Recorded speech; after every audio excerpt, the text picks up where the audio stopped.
We know now that in the early years of the 20th century, this world was being watched closely by intelligences greater than man's, and yet as mortal as his own. We know now that as human beings busied themselves about their various concerns, they were scrutinized and studied, perhaps almost as narrowly as a man with a microscope might scrutinize the transient creatures that swarm and multiply in a drop of water. With infinite complacence, people went to and fro over the earth about their little affairs, serene in the assurance of their dominion over this small spinning fragment of solar driftwood, which by chance or design man has inherited out of the dark mystery of time and space. Yet, across an immense ethereal gulf, minds that to our minds, as ours are to the beasts in the jungle, intellects vast, cool, and unsympathetic, regarded this earth with envious eyes, and slowly and surely drew their plans against us. In the 39th year of the 20th century came the Great Disillusionment. It was near the end of October. Business was better. The war scare was over. More people were back at work. Sales were picking up. On this particular evening, October 30th, the Crosley service estimated that 32 million people were listening in on radios. Next 24 hours, not much change in temperature. A slight atmospheric disturbance of undetermined origin is reported over Nova Scotia, causing a low pressure area to move down rather rapidly over the northeastern states, bringing a forecast of rain accompanied by winds of light gale force. Maximum temperature, 66. Minimum, 48. This weather report comes to you from the Government Weather Bureau. We now take you to the Meridian Room in the Hotel Park Plaza in downtown New York, where you will be entertained by the music of Ramon Raquello and his orchestra.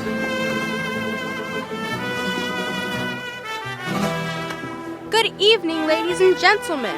From the Meridian Room in the Park Plaza in New York, we bring you the music of Ramon Raquello and his orchestra. With a touch of the Spanish, Ramon Raquello leads off with La Comparsita.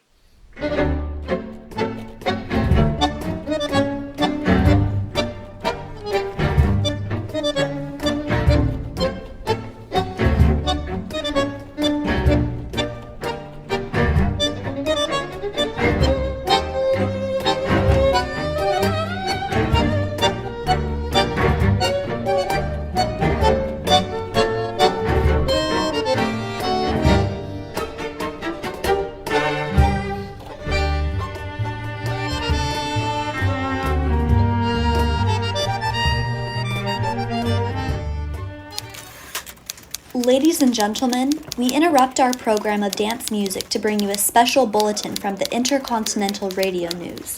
At 20 minutes before 8 Central Time, Professor Farrell of the Mount Jennings Observatory, Chicago, Illinois, reports observing several explosions of incandescent gas occurring at regular intervals on the planet Mars. The spectroscope indicates the gas to be hydrogen and moving towards the Earth with enormous velocity. Professor Pearson of the observatory at Princeton confirms Farrell's observation and describes the phenomenon as, quote, like a jet of blue flame shot from a gun, unquote. We now return you to the music of Ramon Raquello playing for you in the Meridian Room of the Park Plaza Hotel, situated in downtown New York.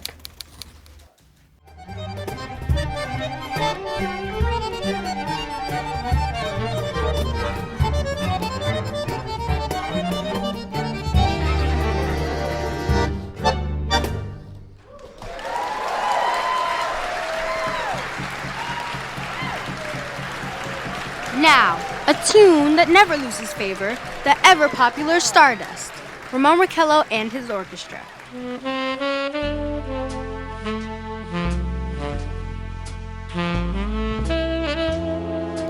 Ladies and gentlemen, following on the news given in our bulletin a moment ago, the Government Meteorological Bureau has requested the large observatories of the country to keep an astronomical watch on any further disturbances occurring on the planet Mars. Due to the unusual nature of this occurrence, we have arranged an interview with noted astronomer Professor Pearson, who will give us his views on the event. In a few moments, we will take you to the Princeton Observatory at Princeton, New Jersey. We return you until then to the music of Ramon Raquello and his orchestra.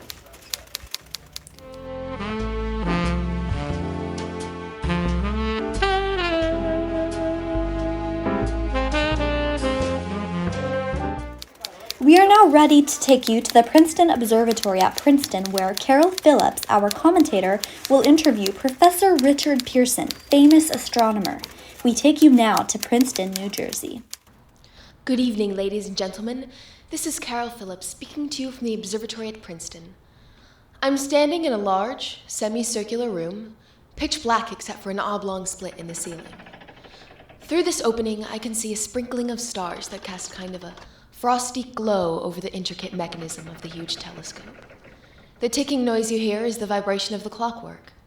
Professor Pearson stands directly above me on a small platform peering through the giant lens. I ask you to be patient, ladies and gentlemen, during any delay that may arise during our interview. Besides his ceaseless watch of the heavens, Professor Pearson may be interrupted by telephone or other communications. During this period, he's in constant touch with the astronomical centers of the world. Professor, may I begin our questions? At any time, Miss Phillips. Professor, would you please tell our radio audience exactly what you see as you observe the planet Mars through your telescope? Nothing unusual at the moment, Miss Phillips. Red disk swimming in a blue sea, transverse stripes across the disk, quite distinct now, since Mars happens to be the nearest Earth. In opposition, as we call it. In your opinion, what do these transverse stripes signify, Professor Pearson? Not canals, I can assure you of that, Miss Phillips. Although that is the popular conjecture of those who imagine Mars to be inhabited. From a more scientific viewpoint, these stripes are merely the result of atmospheric conditions peculiar to the planet. Then you're quite convinced as a scientist that living intelligence as we know it does not exist on Mars? I'd say the chances against it are 1,000 to 1. And yet, how do you account for those gas eruptions occurring on the surface of Mars at regular intervals? Miss Phillips, I cannot account for it. By the way, Professor, for the benefit of our listeners, how far away is Mars from Earth?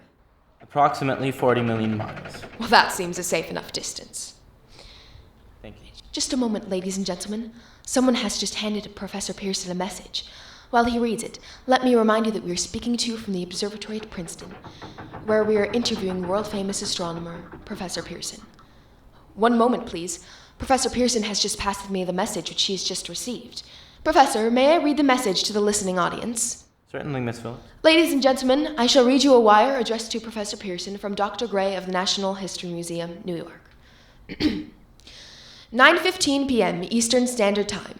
Seismograph registered shock of almost earthquake intensity occurring within a radius of 20 miles of Princeton. Please investigate. Signed, Lloyd Gray, Chief of Astronomical Division. Professor Pearson, could this occurrence possibly have something to do with the disturbances observed on the planet Mars? Hardly, Miss Phillips. This is probably a meteoroid of unusual size, and its arrival at this particular time is merely a coincidence. However, we shall conduct a search as soon as daylight permits. Thank you, Professor. Ladies and gentlemen, for the past 10 minutes, we've been speaking to you from the observatory at Princeton, bringing you a special interview with Professor Pearson, noted astronomer. This is Carol Phillips speaking. We are returning you now to our New York studio. Ladies and gentlemen, here's the latest bulletin from the Intercontinental Radio News, Toronto, Canada. Professor Morse of McGill University reports observing a total of 3 explosions on the planet Mars between the hours of 7:45 p.m. and 9:20 p.m. Eastern Standard Time. This confirms earlier reports received from American observatories. Now, nearer home, comes a special announcement from Trenton, New Jersey. It is reported that at 8:50 p.m., a huge flaming object believed to be a meteorite fell on a farm in the neighborhood of Grover's Mill, New Jersey, 22 miles from Trenton.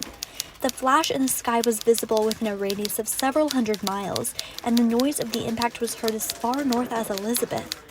We have dispatched a special mobile unit to the scene and will have our commentator, Carol Phillips, give you a word description as soon as she can reach there from Princeton. In the meantime, we take you to the Hotel Martinet in Brooklyn, where Bobby Millett and his orchestra are offering a program of dance music.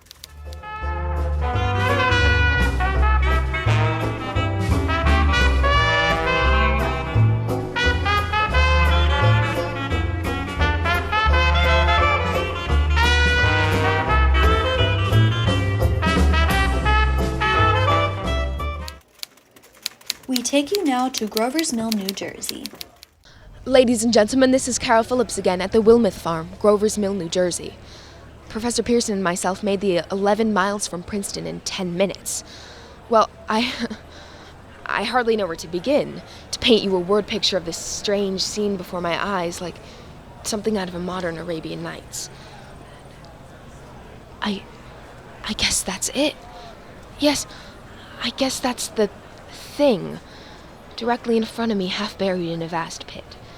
It must have struck with terrible force. The ground in front of the object is covered with splinters of a tree it must have struck on the way down. What I can see of the object itself doesn't look much like a meteor, at least not the meteors I've seen. It looks more like a huge cylinder. It has a diameter of, what would you say, Professor Pearson? What's that?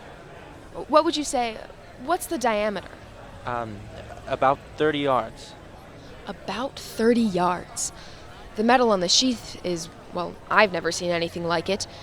The color is sort of yellowish white. Curious spectators are now pressing close to the object in spite of efforts of the police to keep them back. They're getting in front of my line of vision. Would you mind standing to one side, please? While the policemen are pushing the crowd back, here's Ms. Wilmouth, owner of the farm here. She may have some interesting facts to add. Ms. Wilmouth, would you please tell the radio audience as much as you remember of this rather unusual visitor that dropped into your backyard? Well, I was listening to Step the radio. closer, please. Ladies and gentlemen, this is Ms. Wilmouth. I was listening to the radio. Closer and louder, please. Pardon me? Closer and louder, please. Yes, ma'am.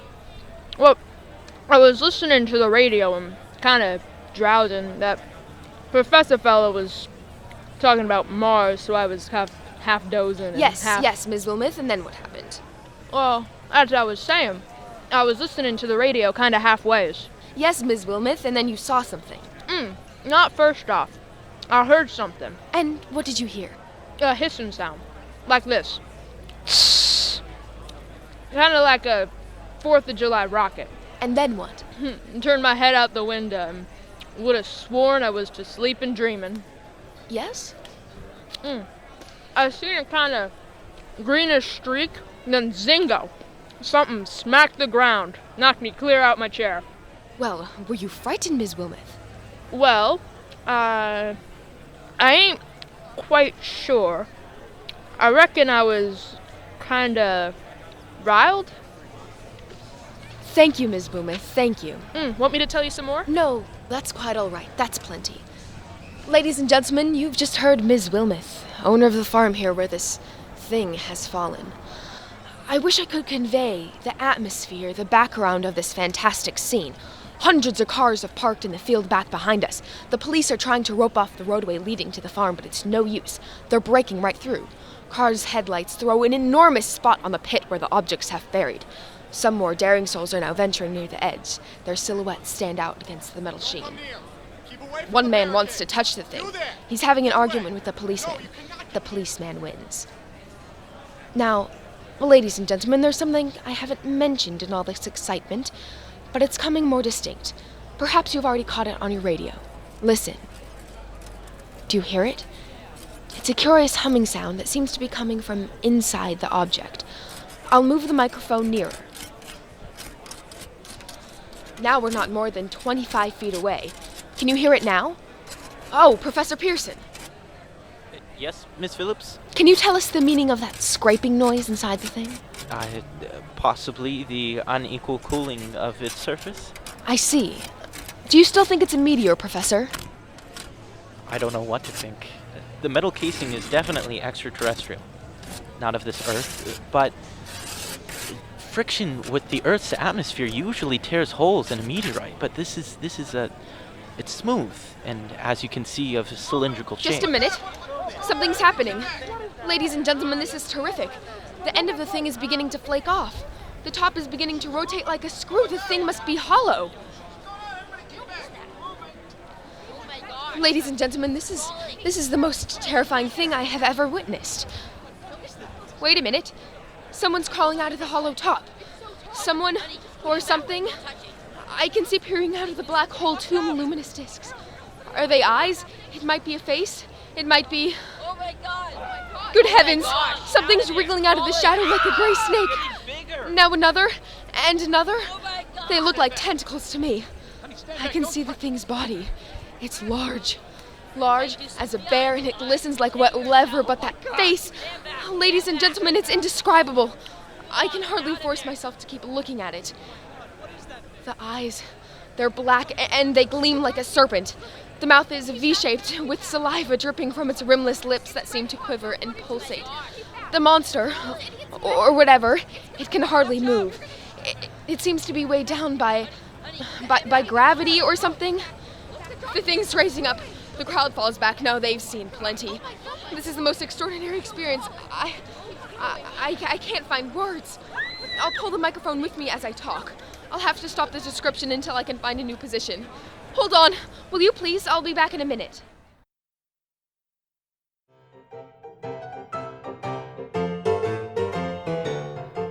We are bringing you an eyewitness account of what's happening on the Wilmouth Farm, Grover's Mill, New Jersey.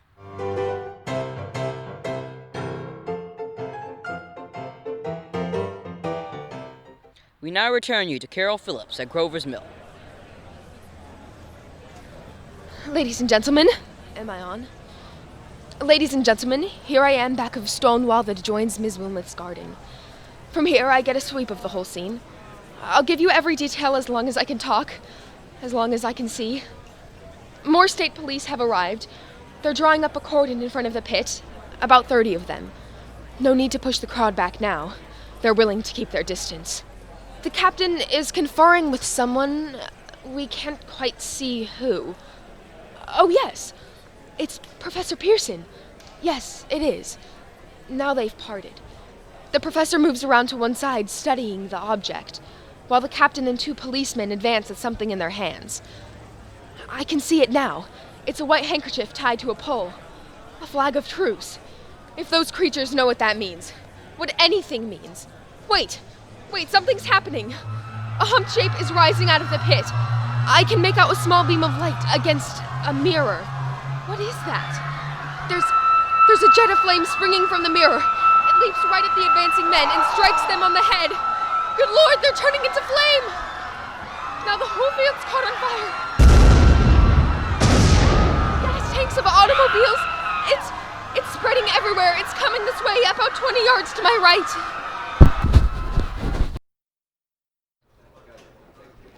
Ladies and gentlemen, due to circumstances beyond our control, we are unable to continue the broadcast from Grover's Mill.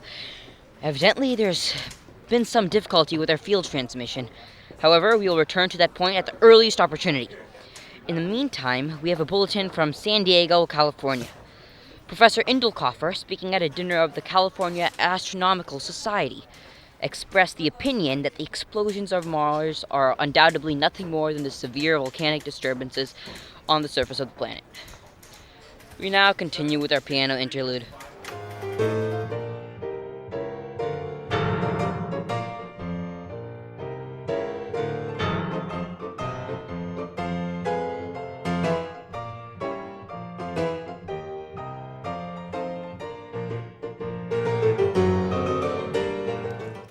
Ladies and gentlemen, I have just been handed a message that came in from Grover's Mill by telephone. Just a moment. At least 40 people, including 6 state troopers, lie dead in a field east of the village of Grover's Mill. Their bodies burned and distorted beyond all possible recognition. The next voice you hear will be that of Brigadier General Montgomery Smith, commander of the state militia at Trenton, New Jersey. I have been requested by the governor of New Jersey to place the counties of Mercer and Middlesex under martial law. No one will be permitted to enter this area except by special pass issued by states or military authorities. 4 companies of state's militia are proceeding from Trenton to Grover's Mill and will aid in the evacuation of homes within the range of military operations. Thank you. You have just been listening to General Montgomery Smith commanding the state militia at Trenton. In the meantime, further details of the catastrophe at Grover's Mill are coming in. The strange creatures, after unleashing their deadly assault, crawled back into their pit and made no attempt to prevent the efforts of the firemen to recover the bodies and extinguish the fire. Combined fire departments of Mercer County are fighting the flames which menace the entire countryside. We have been unable to establish any contact with our mobile unit at Grover's Mill, but we hope to be able to return you there at the earliest possible moment. In the meantime, we take you... Just one moment, please. Ladies and gentlemen, I have just been informed that we have finally established communication with an eyewitness of the tragedy. Professor Pearson has been located at a farmhouse near Grover's Mill, where he has established an emergency observation post. As a scientist, he will give you his explanation of the calamity. The next voice you hear will be that of Professor Pearson, brought to you by direct wire. Professor Pearson.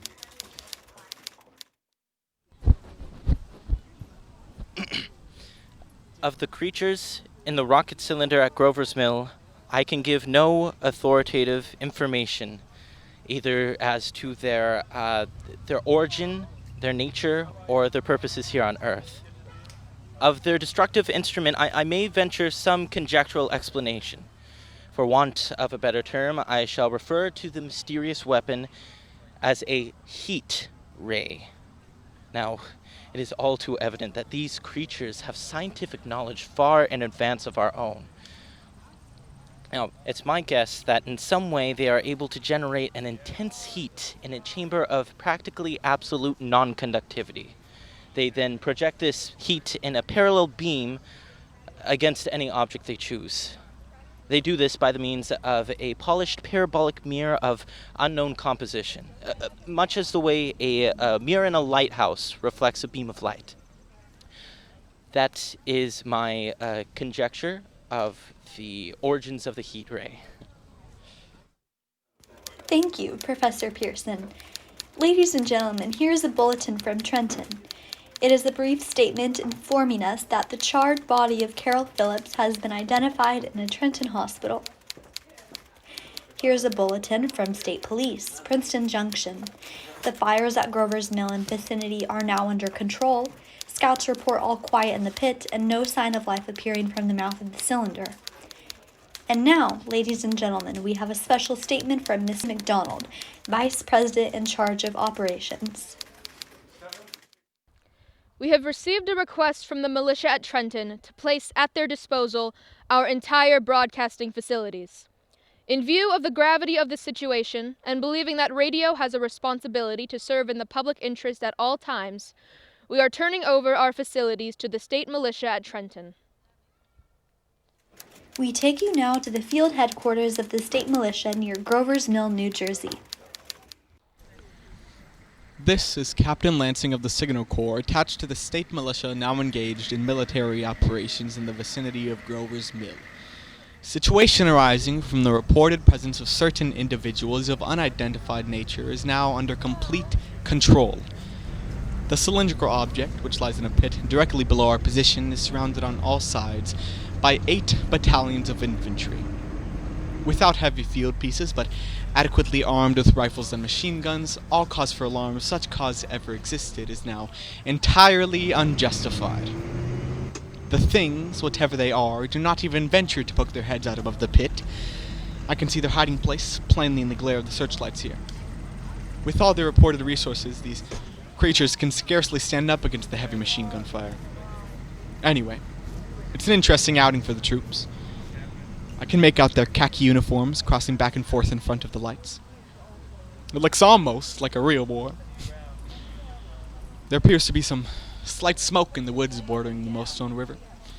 Probably a fire started by campers. Well, we ought to see some action soon. One of the companies is deploying on the left flank. A quick thrust and it'll all be over. Now wait a minute. I see something on the top of the cylinder. No, it's nothing but a shadow.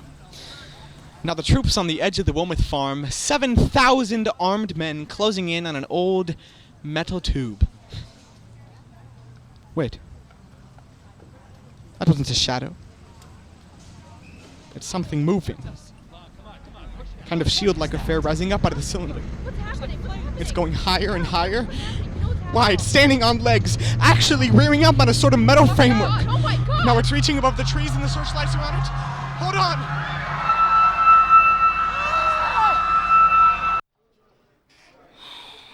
Ladies and gentlemen, I have a grave announcement to make. Incredible as it may seem, both the observations of science and the evidence of our eyes lead to the inescapable assumption that those strange beings who landed in the Jersey farmlands tonight are the vanguard of an invading army from the planet Mars. The battle which took place tonight at Grover's Mill has ended in one of the most startling defeats ever suffered by any army in modern times. 7,000 men armed with rifles and machine guns pitted against a single fighting machine of the invaders from Mars. 120 known survivors. The rest strewn over the battle area from Grover's Mill to Plainsboro, trampled to death under the metal feet of the monster, or burned to cinders by its heat ray. The monster is now in control of the middle section of New Jersey and has effectively cut the state through its center. 120 known survivors. Communication lines are down from Pennsylvania to the Atlantic Ocean. Railroad tracks are torn and service from New York to Philadelphia discontinued, except routing some of the trains through Allentown and Phoenixville. Highways to the north, south, and west are clogged with frantic human traffic. Police and Army reserves are unable to control the mad flight. By morning, the fugitives will have swelled Philadelphia, Camden, and Trenton to twice their normal population. At this time, martial law prevails throughout New Jersey and eastern Pennsylvania. We take you now to Washington for a special broadcast on the national emergency. The Secretary of the Interior. Citizens of the nation, I shall not try to conceal the gravity of the situation that confronts the country, nor the concern of your government in protecting the lives and property of its people. However, I wish to impress upon you, private citizens and public officials, all of you, the urgent need of calm and resourceful action. Fortunately, this formidable enemy is still confined to a comparatively small area, and we may place our faith in the military forces to keep them there. In the meantime, placing our faith in God, we must continue the performance of our duties, each and every one of us, so that we may confront this destructive adversary with a nation united, courageous, and consecrated to the preservation of human supremacy on this earth. I thank you, America. You have just heard the Secretary of the Interior speaking from Washington.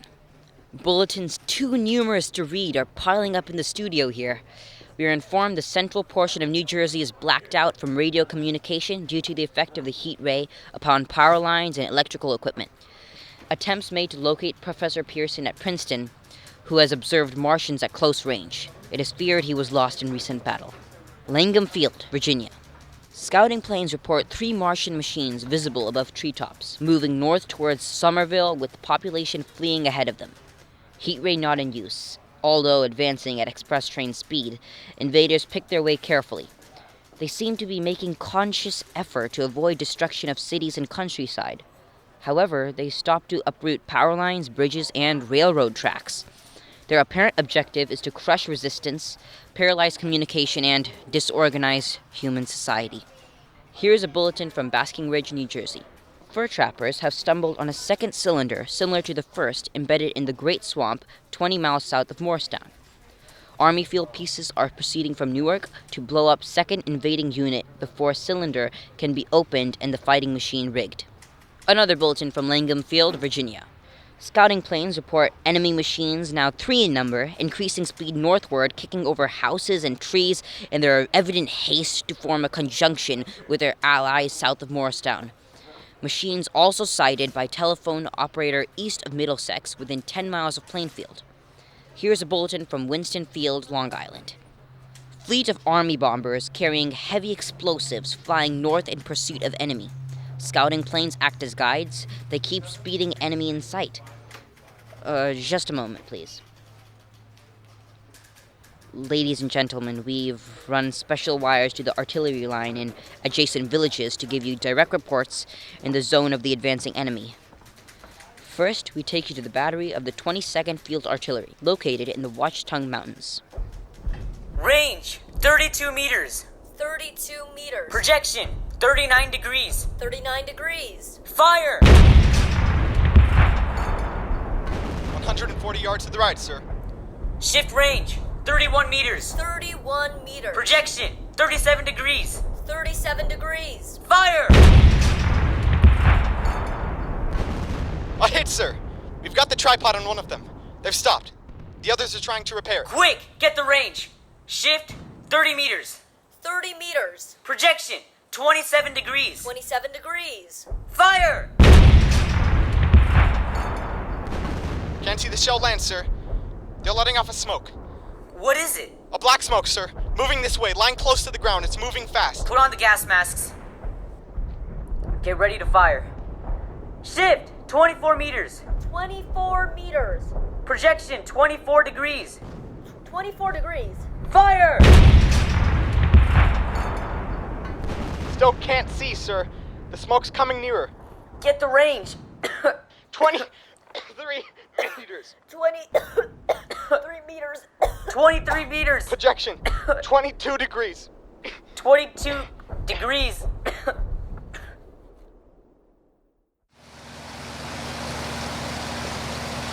Army bombing plane V-843 off Bayonne, New Jersey.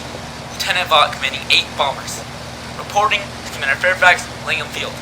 This is Vought reporting to Commander Fairfax, Langham Field. Enemy tripod machines now in sight. Reinforced by 3 machines on the Morristown cylinder. 6 altogether. 1 machine already crippled. Believed hit by shell from army gun in Watchung Mountains. Guns now appear silent. A heavy black fog hanging close to Earth. Extreme density. Nature unknown. No sign of a heat ray. Enemy now turns east, crossing Passaic River into New Jersey marshes. Another straddles the Pulaski Skyway. Evident objective is New York City. They're pushing down a high-tension power station. Machines are close together now and ready to attack. Planes circling, ready to strike. 1,000 yards and we'll be over the first. 800 yards, 600, 400, 200. There they go. The giant armed race. Green flash. They're spraying us with flame. 2,000 feet. Engines are giving out. No chance to release bombs. Only one thing left. Drop on him. Plane and all. We're diving on the first. Now the engine's gone. 8.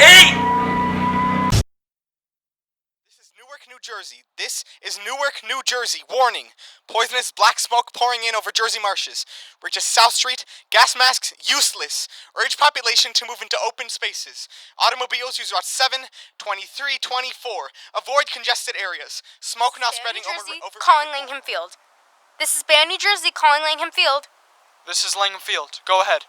8 Army bombers in engagement with enemy tripod machines over Jersey Flats. Engines incapacitated by heat ray. All crashed. 1 enemy machine destroyed. Enemy now discharging heavy black smoke. 2X2L calling CQ. 2X2L calling CQ. 2X2L calling 8X3R. Come in, please.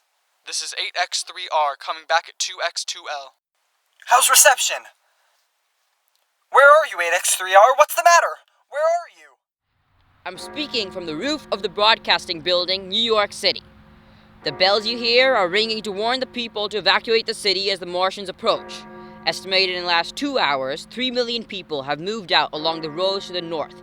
Hutchinson River Parkway, still kept open for motor traffic. Avoid bridges to Long Island, hopelessly jammed. All communication with Jersey Shore closed 10 minutes ago. No more defenses. Our army wiped out. Artillery, Air Force, everything wiped out. This may be the last broadcast. We'll stay here to the end. People are holding service below us, in the cathedral.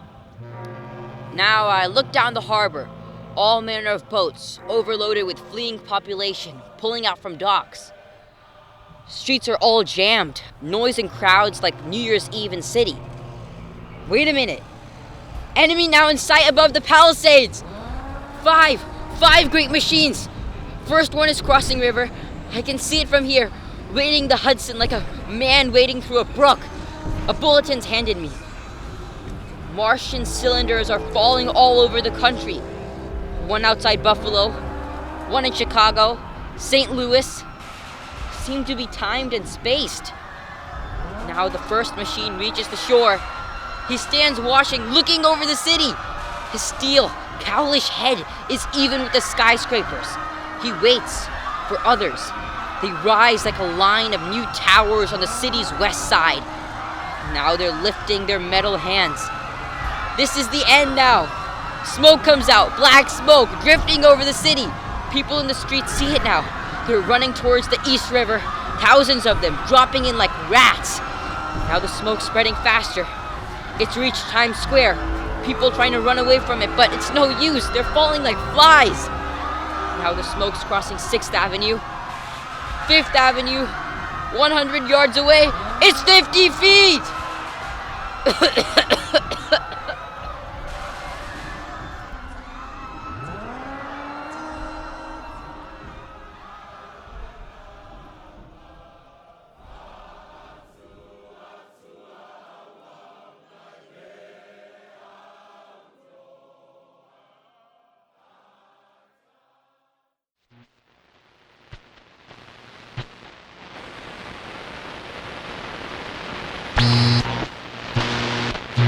2x2L calling CQ.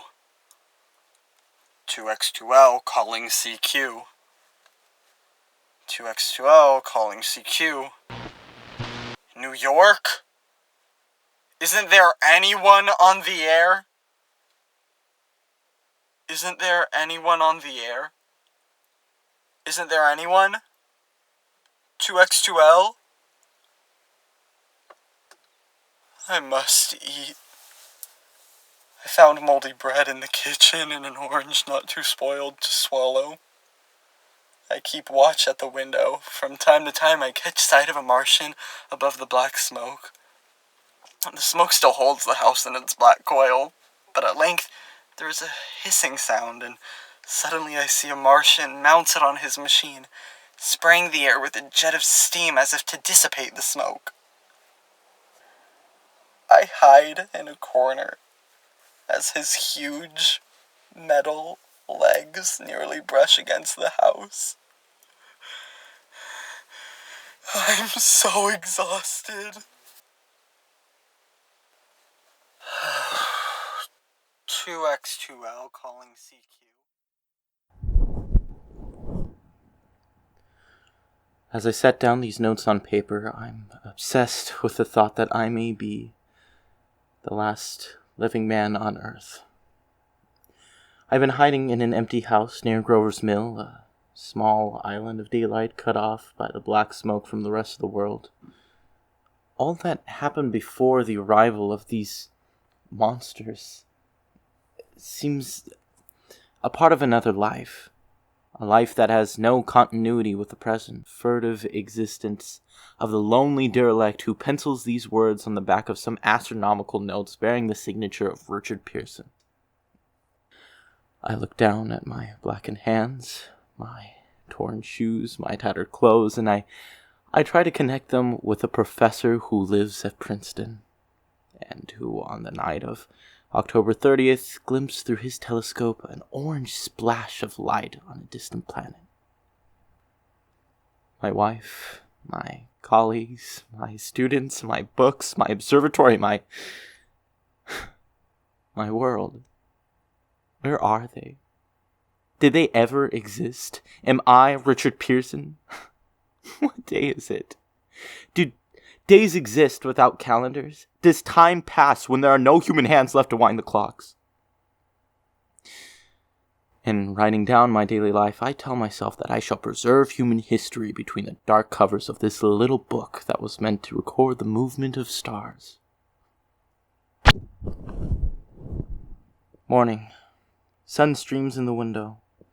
The black cloud of gas is lifted, and the scorched meadows to the north look as though a black sandstorm has passed over them.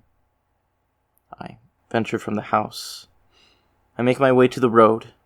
No traffic. Here and there, a wrecked car, baggage overturned, a blackened skeleton. I push on north. For some reason, I feel safer trailing these monsters than running away from them. But I keep a careful watch. I've seen these Martians feed. Should one of their machines appear over the top of the trees, I am ready to fling myself flat on the earth. Yesterday, I came to a city vaguely familiar in its contours, yet its buildings strangely dwarfed, as if a giant hand had sliced off the highest towers with a single capricious sweep of his hand. I reached the outskirts. I found Newark, undemolished but humbled by some whim of the advancing Martians. Presently, with an odd feeling of being watched, I caught sight of something crouching in a doorway.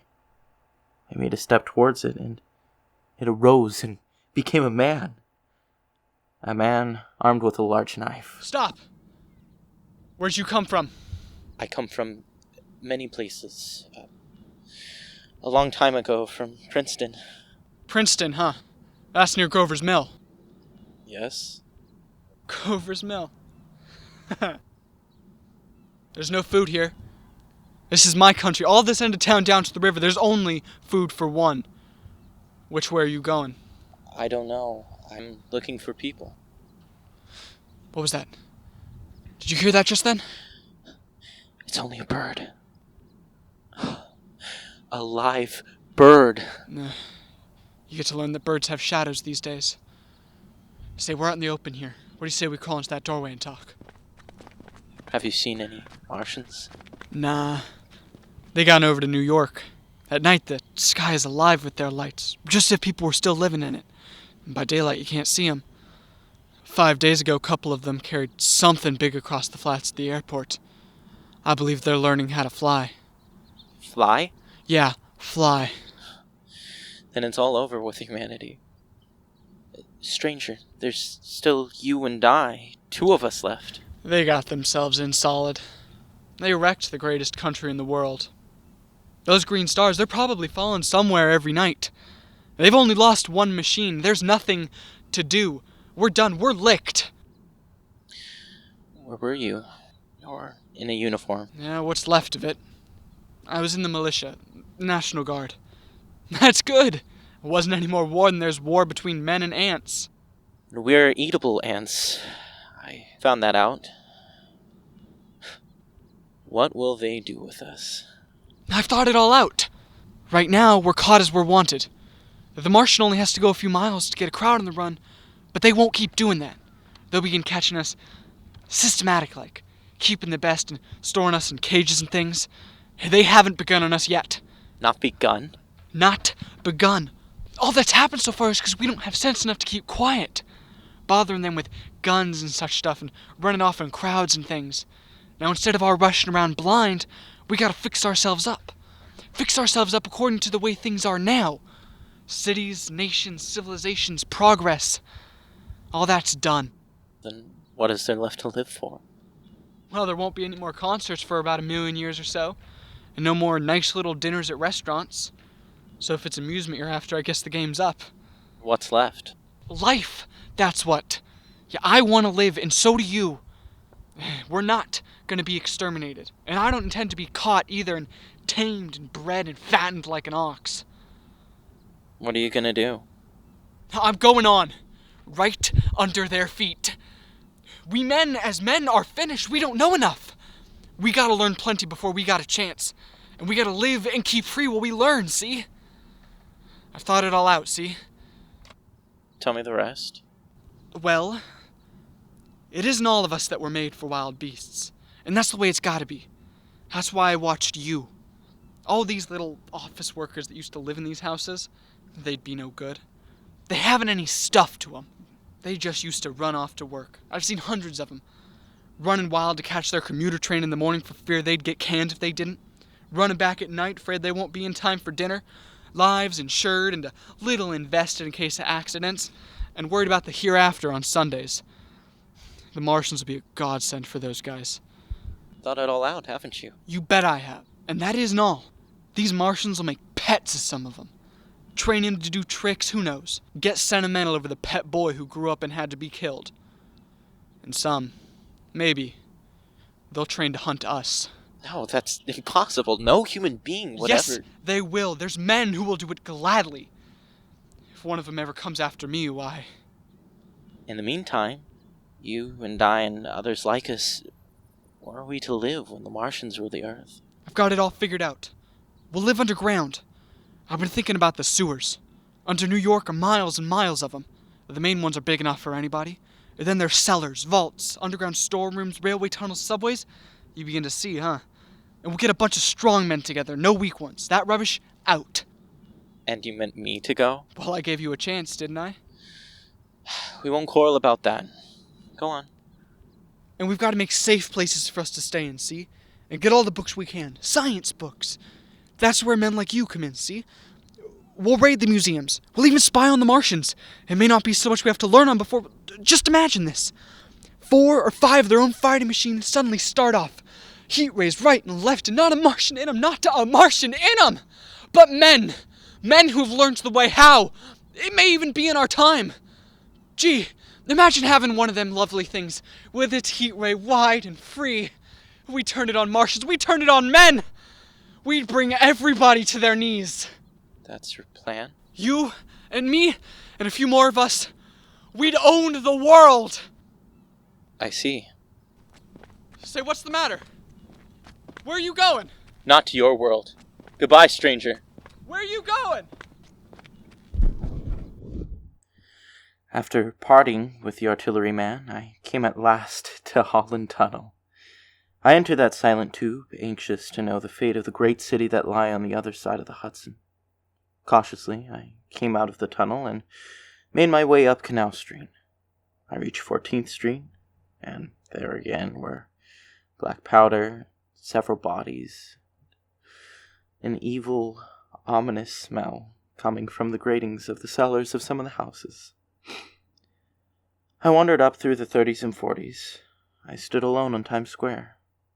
I caught sight of a lean dog running down 7th Avenue with a piece of dark brown meat in his jaws and a pack of starving mongrels on his heels.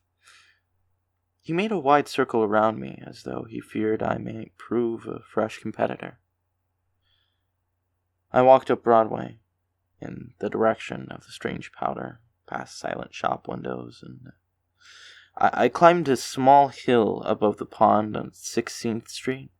From there, I could see standing in a silent row along the mall 19 of those great metal giants, their cowls empty, their great steel arms hanging listlessly by their sides.